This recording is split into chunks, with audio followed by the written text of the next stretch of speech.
भइले हे दर्द कमरिया में बीच भइले मनवा में खींच भइले दर्द कमरिया में बीच भइले मनवा में खींच भइले हे ला ला ला ओही घरी बबुआ के मौसा बानी आलोक जी अरे मामा कहवा हो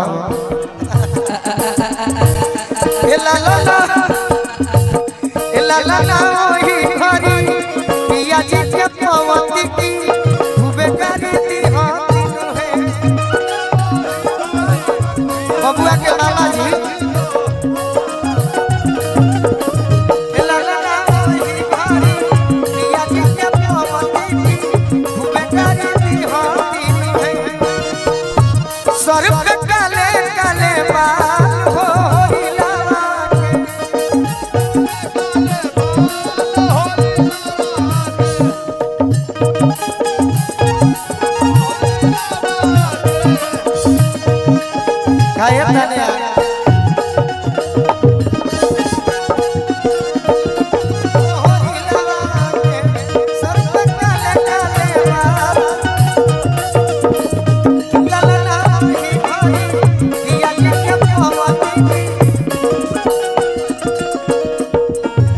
और का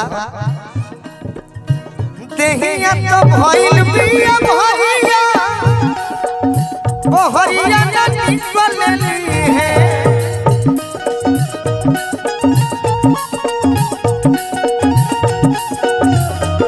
देहिया तो भइल बिया भइया बहरिया ना निकलली है ए ला ला सावन के लाला सावन के अंगनावा में बिछली भारी डर लागेला है लाला सावन के अंगनावा में बिछली भारी डर लागेला है लाला सावन के अंगनावा में बिछली भारी डर लागेला हाय बाबा चलिए धन्यवाद दिव्यांश बबुआ के खूब खूब आशीर्वाद सब कलाकार के उम्र मत लगे सब कलाकार लोग खूब आगे बढ़े गोलू राजा के कहानी खत्म बा हमार उम्र दिव्यांश बबुआ में लगे सोहर तो हो गई बेई बेई कैला से जान ना छूटता बा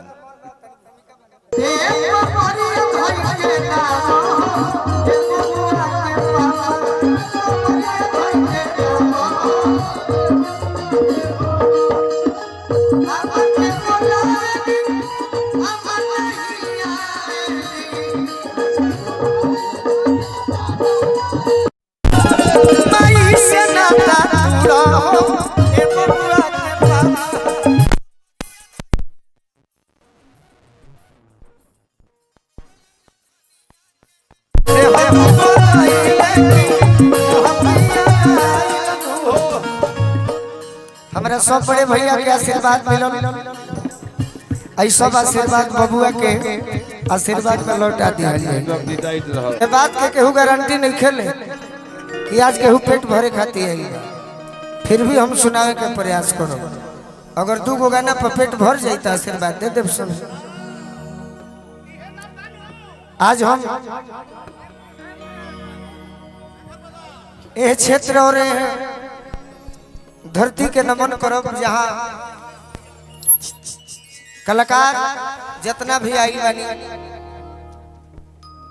और सब कलाकार एक से बढ़ के एक आई बनी हमरे पंकज भैया के दरवाजा पर दिव्यांश बबुआ के प्रथम जन्म दिवस के अवसर पर जितना कलाकार आई बड़े मिला जुला के पैसा जोड़ दिया तो कम से कम 1 करोड़ लेकिन हम चाहो कि सब कलाकार के भुला के पंकज भैया खातिर ताली बजाई के रोरा सबके दरवाजा पर वहाँ के लेखनीहार के बल पर लेखनी के बल पर आज अपना कलाकार आई बड़े अब हमें हम एगो तुच्छ कलाकार बानी अपने आप के सौभाग्यशाली समझतनी कि हमरा के पंकज भैया गायकी के बल पर नहीं पूछले यहाँ के बोल पर पूछले बनी कि कहीं ना कहीं कलाकारवा में गोलू रजो तो बा जे दिव्यांग सभा के चाचा लागत हुई। तो भतीजा के हम आशीर्वाद देवे खातिर आइल बनी। बड़े भाई गोलू सिंह जी के टीम बलिया जिला से आइल बा। आज ये भी कलाकार आइल बा, सभे हमारे प्रिय बा, केहू हमारे दुश्मन नहीं। बाकी कलाकार के एगो सीख हम देव कि जेकरा में काउची कहल बाबा महानता रहेला कि जे लोग जानता जे गायकी होके त आज हाजिरी लगावो एगो हम गीत शुभकामना दे देते। सही छोट भाई हमारे शिव कुमार बिकू के दुलार प्रेम बा जीवन भर रही। खुशबू तोहरो के बा। आई लड़की बड़ा अच्छा गावतरी का नाम हो प्रियंका जी राव नाम तू ही गले रहलू का इज्जतियो गइले मोदी जी। हमारा बबुआ विनोद जी बड़े भाई हमरा ते हमर का होए मामा के लइका ई मामा का लेगा बोले तो फुआ का लेगा। हाँ सही बात बा। हमरा छोटू छलिया भैया और दोनों भाई शेखर बाबा मुकेश राय ते एगो सोहर बजा दिया कहर बताल। और हमरा बलिया जिला से चल के आई बहुत ही सुंदर ब्यास हमारा दिल के धड़कन जेकर गायकी भी जोड़ लेखनी भी जोड़ कमलेश देहाती भी सबसे मंच के सीनियर कलाकार बा। तो हम अपना ओर से स्वागत करो। गीत के भाव के डांस करी हमारा गाना को आवो जाए तने भाभी आओ आओ भाई संजीत राय जी के भी स्वागत बा। एगो सोहर बस ओकरा बाद हमनी के हो गइल बा काम।